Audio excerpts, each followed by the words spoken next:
अस्सलाम वालेकुम students, welcome to my YouTube channel. आज कुछ शॉर्ट ट्रिक्स हैं हमने करने साइक्लिक ग्रुप के जनरेटर्स के हवाले से। तो अगर हमारे पास कोई ग्रुप जो है अगर फाइनाइट ऑर्डर का हो, ठीक है, अगर कोई ग्रुप फाइनाइट ऑर्डर का है और वो साइक्लिक है तो उसके अंदर कम से कम एक ऐसा एलिमेंट ज़रूर होगा जिसका ऑर्डर जो है जी के ऑर्डर के बराबर होगा, यानी वही एलिमेंट ही उसका जनरेटर हो सकता है। यानी कि अगर कोई ग्रुप साइक्लिक है और अगर कोई ग्रुप जो है फाइनाइट ऑर्डर का है तो वो साइक्लिक होगा if and only if G has an element of order n, कि जी साइक्लिक तभी होगा जब जी के पास एक ऐसा एलिमेंट होगा जिसका ऑर्डर क्या कितना होगा जी, ग्रुप के ऑर्डर के इक्वल होगा। इससे हमें ये पता चलता है कि ग्रुप साइक्लिक तभी होगा जब उसके पास एक ऐसा एलिमेंट होगा जिसका ऑर्डर ग्रुप के ऑर्डर के इक्वल होगा।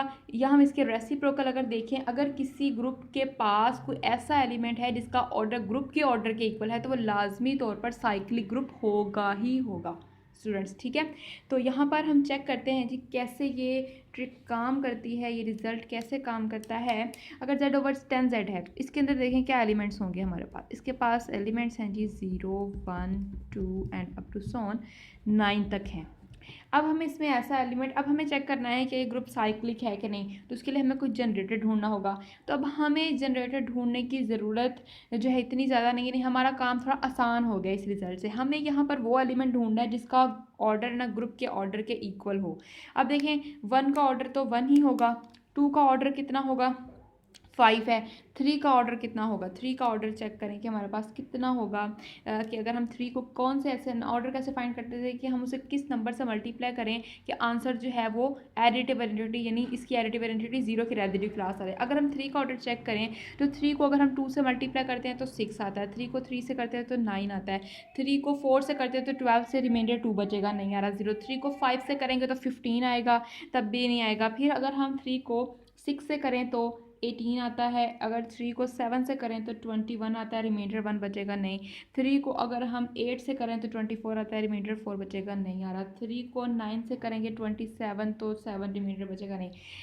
3 को अगर हम 10 से मल्टीप्लाई करते हैं स्टूडेंट्स, 3 को अगर हम 10 से मल्टीप्लाई करते हैं मल्टीप्लिकेशन मॉडुलो 10 पर 10 से जब मल्टीप्लाई करेंगे तो 30 आएगा, 30 को 10 पर डिवाइड करेंगे तो रिमाइंडर क्या आ जाएगा 0 की रेसिड्यू क्लास। इसका मतलब 3 का ऑर्डर जो है वो 10 है, यानी ग्रुप के ऑर्डर के इक्वल है। इसका मतलब 3 जो है ये जनरेटर है इस ग्रुप का,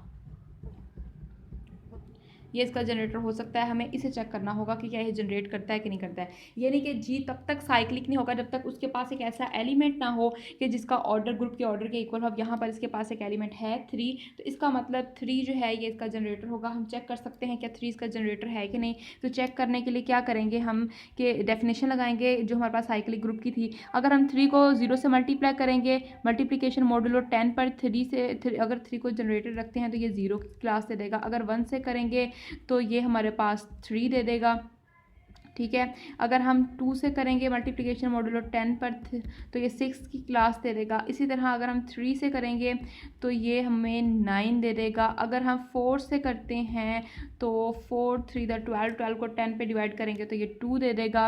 इसी तरह से अगर हम इसे 5 से करते हैं तो मल्टीप्लिकेशन मॉडुलो 10 पर 3 से तो 15 और ये 5 दे देगा।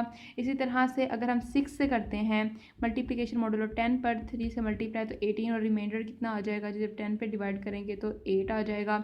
इसी तरह से अगर हम 7 से करते हैं तो 7 3 दा आ जाएगा 21, 21 का जब 10 पे करवाएंगे तो 1 रिमाइंडर आ जाएगा। इसी तरह अगर हम 8 से करते हैं तो 8 3 दा 24, 24 को 10 पे करवाएंगे तो 4 आ जाएगा। तो सारे एलिमेंट हो नहीं गए जनरेट, 1 2 3 4 5 6 7 नहीं भी आया है ना।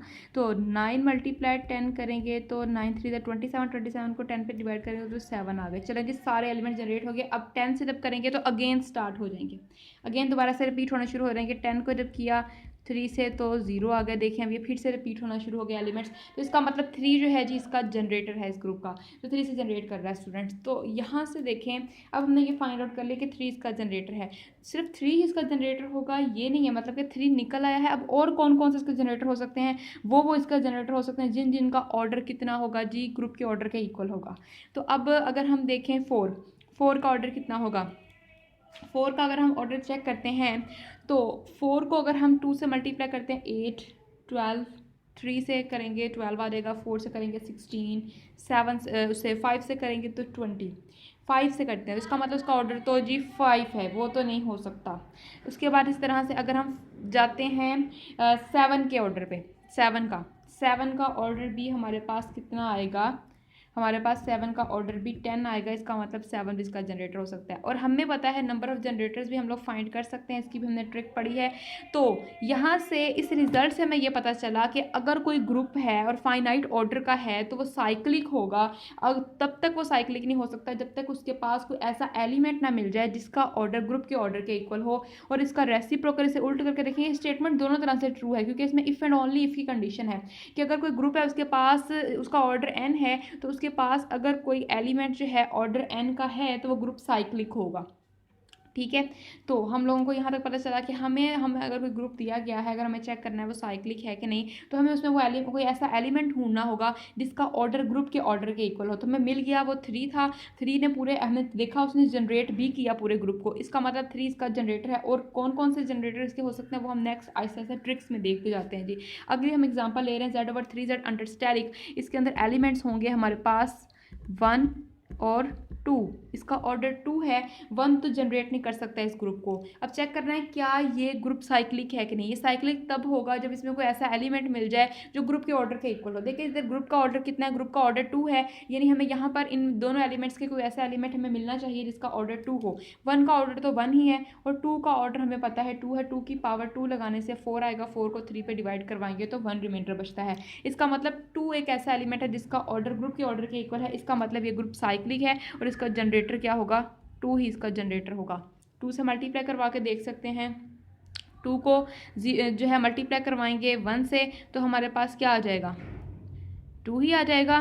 2 को 2 से करवाएंगे, 2 को 2 से करवाएंगे तो आ जाएगा 4, 4 को 3 पे करवाएंगे तो 1 एलिमेंट जनरेट हो गया। अब बार बार रिपीट होते रहेंगे, इसका मतलब 3Z स्टेरिक जो है ये साइक्लिक है और इसका जनरेटर 2 है स्टूडेंट्स। अब नेक्स्ट चलते हैं हम लोग नेक्स्ट ट्रिक पे। एक और एग्जाम्पल भी है हमारे पास इसी से रिगार्डिंग, वो भी कर लेते हैं, फिर ट्रिक नंबर 2 करते हैं जी। Z/6Z है, इसके अंदर एलिमेंट्स क्या होंगे, 1 और 3 तो हो नहीं सकता, ना 2 होगा ना 4 होगा, 5। इसमें भी 2 एलिमेंट्स हैं, ऑर्डर ग्रुप का 2 है, क्या इसमें कोई ऐसा एलिमेंट है जिसका ऑर्डर 2 हो, जी हाँ जी है, 5 का ऑर्डर 2 है, 5 का ऑर्डर 2 है, इसका मतलब ये ग्रुप साइक्लिक है और इसका जो जनरेटर है वो जी 5 है, चेक भी कर सकते हैं। ठीक है, उसके बाद आ जाए ट्रिक नंबर 2 के ऊपर कि अगर जी कोई साइक्लिक ग्रुप है और उसका जनरेटर जो है वो कोई x है, यानी जी कोई साइक्लिक ग्रुप है जी और x अगर उसका जनरेटर है तो उस x का जो इन्वर्स होगा, उस ग्रुप में एग्जिस्ट करने वाला जो उसका इन्वर्स होगा ना, वो भी उसका जनरेटर होगा। ये और भी इजी हो गया हमारे लिए। अगर कोई ग्रुप है जी और उसका कोई जनरेटर x है, यानी ये x इस पूरे ग्रुप को जनरेट कर रहा है, तो इसका जो इस ग्रुप के अंदर जो इसका इन्वर्स एग्जिस्ट करता होगा ना, वो भी इस ग्रुप का जनरेटर होगा। एग्जाम्पल से देखते हैं, जैसे इसको हमने पिछले लेक्चर में देखा था कि ये साइक्लिक ग्रुप था और इसका जो जनरेटर था वो हमने कहा था कि एक तो इसका जनरेटर 1 है और एक इसका जनरेटर -1 है जी, ये 2 इसके जनरेटर्स थे। अब देखिए 1 और -1 आपस में एक दूसरे के क्या थे, एडिटिव इन्वर्स थे। अगर 1 जनरेटर था तो -1 जनरेटर है, अगर -1 जनरेटर है तो 1 भी इसका जनरेटर है। इसी तरह अगर Z/8Z की बात करें, इसकी एग्जांपल भी हमने पिछले लेक्चर में की थी। इसमें एलिमेंट्स थे 0 1 2 3 4 5 6 7। इसके जनरेटर्स जो आए थे हमारे पास एक इसका जनरेटर था 7, एक था जी 1, एक था 3, एक था 5। अब देखिए 1 और 7 एक दूसरे के एडिटिव इन्वर्स भी हैं, 3 और 5 आपस में एक दूसरे के एडिटिव इन्वर्स हैं। अगर 7 जनरेटर है तो 1 भी इसका जनरेटर है, अगर 3 जनरेटर है तो 5 भी। तो देखिए सबसे पहले अगर कोई हमें ग्रुप दे जाए और पूछा जाए क्या ये साइक्लिक है, सबसे पहले हमें उसमें कोई ऐसा एलिमेंट ढूंढना होगा जिसका ऑर्डर ग्रुप के ऑर्डर के इक्वल हो। अगर हमें ऐसा कोई एलिमेंट मिल जाता है और हम उसे चेक करते हैं और वो जनरेटर बन जाता है, जैसे हमने पिछले एग्जाम्पल में किया, हम लोगों ने इस एग्जाम्पल के अंदर एक ऐसा एलिमेंट ढूंढा जिसका ऑर्डर ग्रुप के ऑर्डर के इक्वल हो, हमें वो एलिमेंट मिल गया तो हमने कहा इसका मतलब ये साइक्लिक है। फिर हमने चेक किया 3 को, मैं ये सारी कंडीशंस लगा के क्या ये हमारे पास इस ग्रुप को जनरेट भी करता है कि नहीं, हमने देखा इसे जनरेट करा, हमने कहा ये इसका जनरेटर हो गया। तो अब यहाँ से हमें पता चला अगर 3 इसका जनरेटर है तो अगली ट्रिक से ये पता चला कि इसका जो इन्वर्स होगा वो भी इस ग्रुप का जनरेटर होगा। और इसका इन्वर्स क्या है, जिसका इन्वर्स है 7, और मैंने पहले भी बताया था कि 7 भी इस ग्रुप का जनरेटर है। 3 जनरेटर है तो 7 भी इस ग्रुप का जनरेटर। इसी तरह अगर हमें कोई और जनरेटर मिलता है तो वो भी जनरेटर होगा और उसके जो इन्वर्स होगा वो भी इस ग्रुप का जनरेटर होगा स्टूडेंट्स, ठीक है। तो नेक्स्ट चलते हैं। नेक्स्ट एक और एग्जांपल है जी Z/3Z स्टेरिक। इसके अंदर हमारे पास एलिमेंट्स क्या होंगे, 1 और 2। देखें इसके अंदर हमने पिछली एग्जांपल में देखा है कि इसके 2 जनरेटर है। 2 अगर जनरेटर है तो 2 का इन्वर्स यहाँ पर क्या मौजूद है, 2 का इन्वर्स 2 ही है, 2 अपने आप का इन्वर्स खुद है, तो हमारे पास इस तरह से ये इसका जनरेटर होगा। नेक्स्ट करते हैं जी ट्रिक नंबर 3 के नंबर ऑफ जनरेटर कितने हो सकते हैं, एक साइक्लिक ग्रुप में कितने जनरेटर्स हो सकते हैं। अगर तो कोई साइक्लिक ग्रुप जो है अगर वो फाइनाइट ग्रुप है यानी फाइनाइट साइक्लिक ग्रुप है तो उसके जो नंबर ऑफ जनरेटर्स होंगे वो φ(n) के इक्वल होंगे। और φ(n) क्या होता है, आइलर फाई फंक्शन हमने पढ़ लिया है कि हम कैसे फाइंड आउट करते हैं। अगर कोई इनफाइनाइट साइक्लिक ग्रुप है तो उसके जनरेटर हमेशा 2 ही होंगे, ये अपने बात माइंड में रखें। अगर कोई इनफाइनाइट साइक्लिक ग्रुप है ना उसके 2 ही जनरेटर होंगे, एक तो जो जनरेटर होगा और दूसरा उसका इन्वर्स होगा, ठीक है। और जो फाइनाइट साइक्लिक ग्रुप होगा उसके नंबर ऑफ जनरेटर φ(n) होंगे। एग्जांपल से देखते हैं, जैसे फॉर एग्जांपल अगर हम यहाँ पर Z/10Z ही ले लें, जनरल एडिशन ग्रुप है 0, 1, 2 एंड अप टू 9 तक ये जा रहा है, ठीक है। अब देखा जाए तो इसके कितने जनरेटर्स होंगे, हमने एक जनरेटर के 2 जनरेटर निकाले भी हैं, 3 और 7, कितने हो सकते हैं, φ(10) फाइंड आउट कर लेंगे। तो इसको पहले ब्रेक कर लेंगे प्राइम्स में, फिर अलग अलग अप्लाई कर देंगे, φ(2), φ(5), फिर एक नंबर पावर में से माइनस करेंगे और एक बेस में से, 5 की पावर में से माइनस किया और बेस में से, तो यह आ जाएगा 2 की पावर 0, 1 हो जाएगा, 2 - 1 1, 5 में से हमने जो है इसकी पावर में से, इसकी पावर भी 1 थी ना तो 1 में से 1 माइनस किया तो 5 की पावर 1 - 1 क्या होगी 0, 5 की पावर 0 मतलब 1, और यहाँ पर 5 में से 1 माइनस किया तो हमारे पास आ गया 4, तो 4 बंदा 4। इसका मतलब इसके 4 जनरेटर हैं, 2 तो हमने निकाल लिए थे, एक 3 था और एक 7 था, बाकी एक हमें फाइंड करना पड़ेगा, दूसरा हमें खुद ब खुद ही पता चल जाएगा। यानी एक और ऐसा एलिमेंट हमें ढूंढना पड़ेगा जिसका ऑर्डर ग्रुप के ऑर्डर के इक्वल हो। जब हमें वो मिल जाएगा तो हम कहेंगे जी ये हमें मिल गया, तो इसका जो इन्वर्स होगा वो भी इसका जनरेटर होगा। इतना ईजी हो गया हमारे लिए। तो नेक्स्ट वीडियो में हम करने जा रहे हैं स्टूडेंट्स कुछ रिजल्ट्स, जिन रिजल्ट्स को मतलब कि अगर हमें पता चल गया एक ग्रुप साइक्लिक है तो और भी उससे काफ़ी चीज़ें पता की जा सकती हैं स्टूडेंट्स। तो नेक्स्ट वीडियो हमारी ज़रूर देखिएगा। अगर आपको हमारी वीडियो अच्छी लगी तो इसे लाइक कीजिएगा। अगर आपने अभी तक हमारे चैनल को सब्सक्राइब नहीं किया है तो स्टूडेंट्स प्लीज़ हमारे चैनल को सब्सक्राइब कर दीजिए, और वीडियो अगर अच्छी लगे तो इसे लाइक और शेयर ज़रूर कीजिएगा, और बेल आइकन को भी ज़रूर प्रेस कीजिएगा ताकि आपको हमारी हर नई वाली वीडियो मिलती रहे। क्योंकि ग्रुप थ्योरी के बाद हम करने चाह रहे हैं रिंग थ्योरी, रिंग के बाद हम वेक्टर स्पेसेस, मॉड्यूल्स सारा कुछ पढ़ेंगे। तो इस तरह से अगर हम मेहनत कर रहे हैं तो आपको भी थोड़ी सी मेहनत करनी होगी और हमारे चैनल को सब्सक्राइब करना होगा स्टूडेंट्स। थैंक यू, अल्लाह हाफिज़।